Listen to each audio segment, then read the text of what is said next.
Students हम इस topic में डिस्कस करेंगे कि सैम्पलिंग डिस्ट्रीब्यूशन का जो सैम्पल मीन है वो कैसे नॉर्मल डिस्ट्रीब्यूशन को अप्रोच करता है और सैम्पलिंग डिस्ट्रीब्यूशन का जो स्टैंडर्ड डेविएशन है वो कैसे अप्रोच करता है पॉपुलेशन के स्टैंडर्ड डेविएशन के बराबर। तो हम एक छोटी सी एग्जांपल भी करेंगे, आपको क्लियर हो जाएगा। और दूसरी बात यह है कि सेंट्रल लिमिट थ्योरम जो है,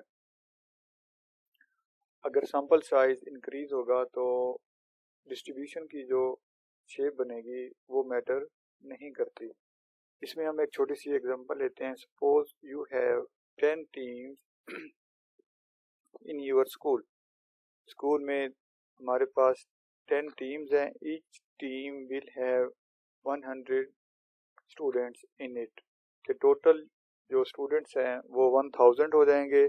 Now we want to measure the average height of the student in the sports team. हमें मालूम करना है कि 1000 स्टूडेंट्स जो टीम्स के अंदर शामिल हैं उनकी एवरेज हाइट कितनी है। The simplest way is to would be to find the average of their heights, के तमाम स्टूडेंट्स की हाइट ली जाए और उसकी एवरेज को फाइंड आउट कर दिया जाए और एक स्टेटमेंट दे दी जाए कि 1000 स्टूडेंट्स की जो एवरेज हाइट है वो इतनी है। इस तरीके कार में काफ़ी सारा टाइम कंज्यूम होगा। तो सेंट्रल लिमिट थ्योरम हमें ये बताता है कि जितनी भी टीम्स हैं उनमें से इस एग्जांपल में जैसे 10 टीम्स हैं, इन 10 टीम्स में से कुछ स्टूडेंट सेलेक्ट कर लिए जाएं टीम 1 से, कुछ स्टूडेंट सेलेक्ट कर लिए जाएं टीम 2 से और कुछ स्टूडेंट सेलेक्ट कर लिए जाएं टीम 3 से और इसी तरह सो ऑन। 10 टीम्स में से स्टूडेंट्स को सिलेक्ट कर लिया जाए और उनकी एवरेज को लेके हमें स्टेटमेंट दे दी जाए। हम स्टेटमेंट दे दें कि स्कूल में जो जितनी भी टीम्स हैं 10 टीम्स हैं उनमें स्टूडेंट्स की एवरेज हाइट इतनी है। तो ये तरीक़ाकार तमाम के तमाम स्टूडेंट्स की हाइट को मेजर करके स्टेटमेंट देने से ज़्यादा आसान होगा और सेंट्रल लिमिट थ्योरम भी हमें यही बताता है। उसके बाद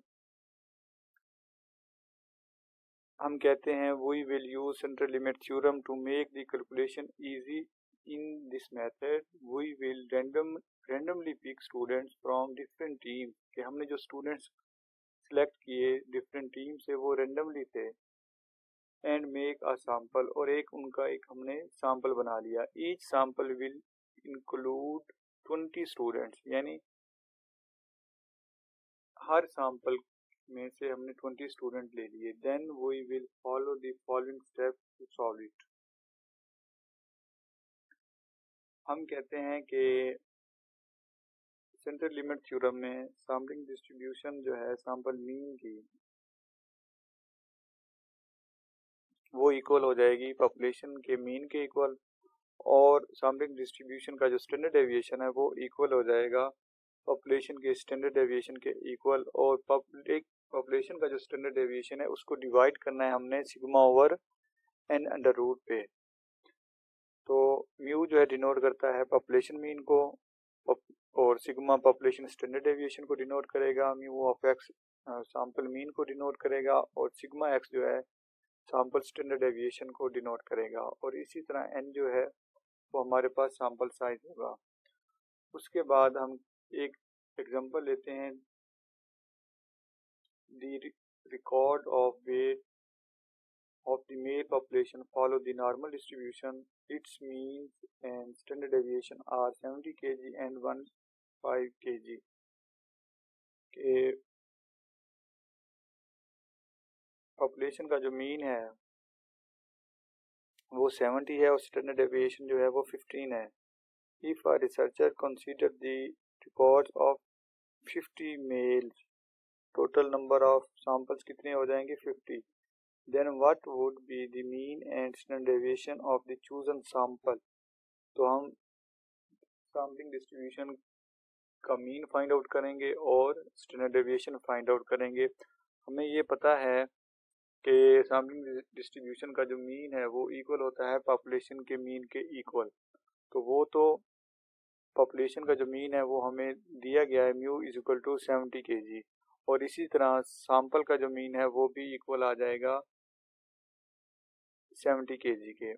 अब हमने स्टैंडर्ड डेविएशन फाइंड आउट करना होगा सैंपल का, और सैंपल का स्टैंडर्ड डेविएशन फाइंड आउट करने के लिए हमें ज़रूरत है sigma over N under root की।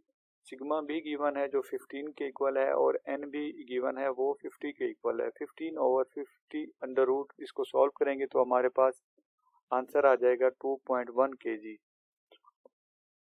सैंपल का जो मीन होगा वो इक्वल हो जाएगा 70 के, और सैंपल का जो स्टैंडर्ड डेविएशन है वो इक्वल हो जाएगा 2.1 के। उसके बाद हम एक और एग्जांपल लेते हैं सेंट्रल लिमिट थ्योरम की। A certain group of welfare recipients receives SNAP benefits of $110 per week with a standard deviation $20। अब पॉपुलेशन का जो मीन है वो 110 है, और पॉपुलेशन का जो स्टैंडर्ड डेविएशन है वो 20 है। If a random sample of 25 peoples is taken, n जो है हमारे पास सैंपल साइज वो 25 है, एन 25 के इक्वल हो जाएगा। What is the probability there mean benefit will be greater than $120 per week. अब हम इसको सॉल्व करने की कोशिश करते हैं। ये जो एग्जांपल थी इसको मैंने बाई हैंड सॉल्व किया है आप लोगों की आसानी के लिए। सेंट्रल लिमिट थ्योरम का जो फार्मूला है वो जी फार्मूला हम उसे कहते हैं, वो इक्वल है G is equal to X bar minus mu divided by sigma over N under root के। तो गिवन हमें एग्जांपल में है कि म्यू इक्वल टू है 110 और एक्स बार जो है 120, पॉपुलेशन का स्टैंडर्ड डेविएशन $20 के इक्वल है, और टोटल नंबर ऑफ सैंपल जो है वो 25 है। अब G is equal to X bar minus mu sigma over N under root, ये जो फंक्शन है इसमें हम वैल्यूज को प्लेस करेंगे और इसको सॉल्व करेंगे तो हमारे पास आंसर आ जाएगा 2.5, यानी जी का जो आंसर है वो हो जाएगा 2.5। इन जी स्कोर टेबल, जी स्कोर की जो टेबल है उसमें हम 2.5 की जो वैल्यू देखेंगे वो हमें मिलती है 99.38%। 50% area lie in the left side and 50% area lie in the right side of the curve और distribution। ये हमारे पास जी स्कोर की टेबल है जिसमें हम देखते हैं कि 2.5 जो हमारे पास जी का आंसर आया था 2.5, इसके अगेंस्ट हम देखते हैं वो हमें वैल्यू मिलती है 0.99379, यानी ये इक्वल हो जाएगी 399.38% के इक्वल हो जाएगी। 50% जो डाटा है वो लेफ्ट साइड के ऊपर लाई करेगा और 50% एरिया जो है वो राइट साइड के ऊपर लाई करेगा। ये सेंट्रल लिमिट थ्योरम की दो एग्जांपल्स थी जो मैंने डिस्कस की हैं। आपने गौर से वीडियो को देखना है, और सेंट्रल लिमिट थ्योरम से मुतल्लिक आपका कोई भी क्वेश्चन हो तो आप मुझसे रब्ता कर सकते हैं। Thank you.